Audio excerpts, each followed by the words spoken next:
გამარჯობათ. მივესალმები ხელოვანთა არხის მაყურებლებს. დღეს სტუმრად მყოფი მხატვართან არსენ გომარელთან.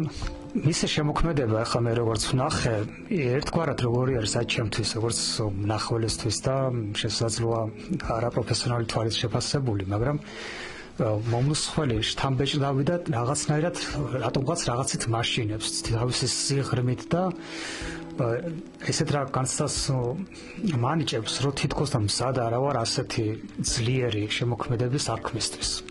ახლა მინდა არსენმა გითხრას რამოდენიმე სიტყვა თავის შემოქმედების შესახებ და ზოგადად მას რაც დაუგროვდა აი თავისი შემოქმედების მოღვაწეობის მანძილზე ხელოვნებასთან დაკავშირებით რომ გითხრას. სიმართლე გითხრა,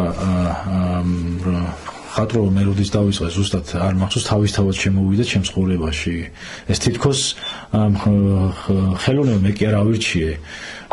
პირიქით ხელოვნება ამირჩია, რომ ეს ცხოვრებისეული ის სირთულეები რაც ახასიათებს რეალურ ცხოვრებას ესენი გადამელახდა, ასე რომ შემოქმედება და ეს ხელოვნება გახდა ჩემი თითქოს და სულის თავშესაფარი. და რაც მაქვს პრინციპში დახატული, ხო ყველა ნამუშევარს აქვს თავისი დატვირთვა, თავისი შინაარსი და უმიზეზოდ არაფერი არ შექმნილა. და როგორც ვიცით, მხატვარი თვითონ ხელოვანი თავის შემოქმედების თითქოს და თავის ბიოგრაფიას წერს და ასე არის ჩემი ნამუშევრების და შემოქმედებას რა.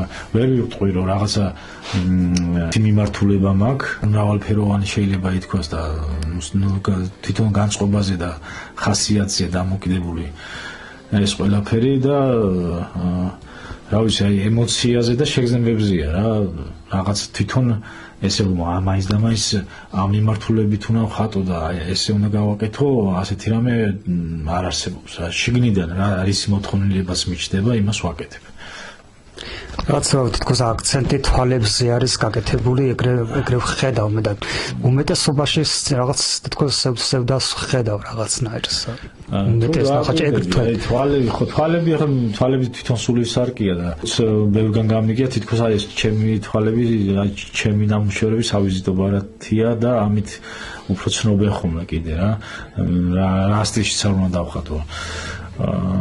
ხო და თუ დააკვირდები, ხო რაღაც პერიოდები როცა აქ ადამიანს, ხო სხვადასხვანაირი გამომეტყველებაც არსებობს და არა ნუ სევდაც არის იქ რაღაცა სევდანარევი ბედნიერებაც არის, ცხოვრებისეული რაღაც შეიძლება ტკივილის ჩანდეს, მაგრამ საბოლოო ჯამში ის ტკივილის და ის სევდას მაინც განპირობებულია ბოლოს რაღაც სხვა ადამიანური სიყვარულით თუ როგორ შეიძლება უწოდო არ ვიცი ხა შეიძლება ნუ არსებობს სევდაც არსებობს ბედნიერებაც არსებობს მაგრამ უფრო ჩემი ნამუშევრები შეიძლება ითქვას რომ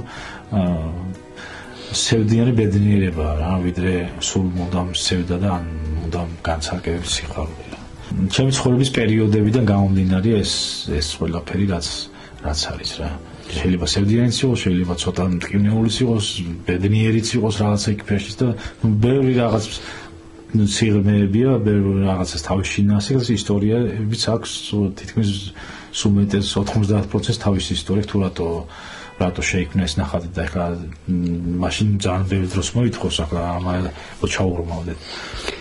ზოგადად ახლა აქ რო ვაკვირდები თითქოს აქ აღიდგე ფეხი როგორც მხატვარმა ის შეიძლება ვთქვათ თუ ეგ ჩვენ აი ეს ოთახი ყველა მონაკვეთი ეს ოთახი ბავშვობიდან ასე ვთქვა აი ამ ოთახში ეს ოთახი არის ძირითადად ჩემი სამუშაო ოთახი და ბევრი ადამიანი ესეთი ვისაც ამ ოთახში აქვს თავის მოგონებები და თვითონ ეს ოთახიც ინახავს ბევრ ცხოვრებისეულ მოგონებებს რა. მე თვითონაც აი ეხლა წარმოვიდგინე ჩემ თავში აი უამრავი ადამიანი მოსულა, წასულა, სამწუხაროდ არიან ესეთი მეგობრებიც, რომლებიც ცოცხლებით უკვე აღარ არიან და თუ როცა არის ხომ ეს მომენტები, როცა კიდევ ვინც დავჭით ის ძველი მეგობრები ვიკრიბები და იმ ადამიანებს, ვინც აღარ არიან ცოცხლები, აქედან თითქოს ვესაუბრები და ვიხსენებთ ხოლმე იმ მომენტებს, რა მომენტებიც აქ აგვო გატარებული რა. თქვენ წარმოვიდგინეთ წლებია გასულ და იმ ადამიანებთან ერთად აი დალეული სასმელის ცარიელი ბოთლებიც კი მაქვს შემონახული, რომ თითქოს ამით რაღაცა დამაკავშირებელი ძაფი არის ესისა და ამიტომ ზოგს უკვე სატო არ ყრიდა. რაღაცნაირად ის ჩემთვის ერთგვარი შთაგონების წყაროც არის დატოვებული ნივთი, რომელიც თითქოს უსარგებლოა, მაგრამ ის თავის შინაარსს ატარებს და ამ შინაარსით ის ჩემთვის მნიშვნელოვანია. შეიძლება სხვა ვერ ხვდება, მაგრამ ჩემთვის არის.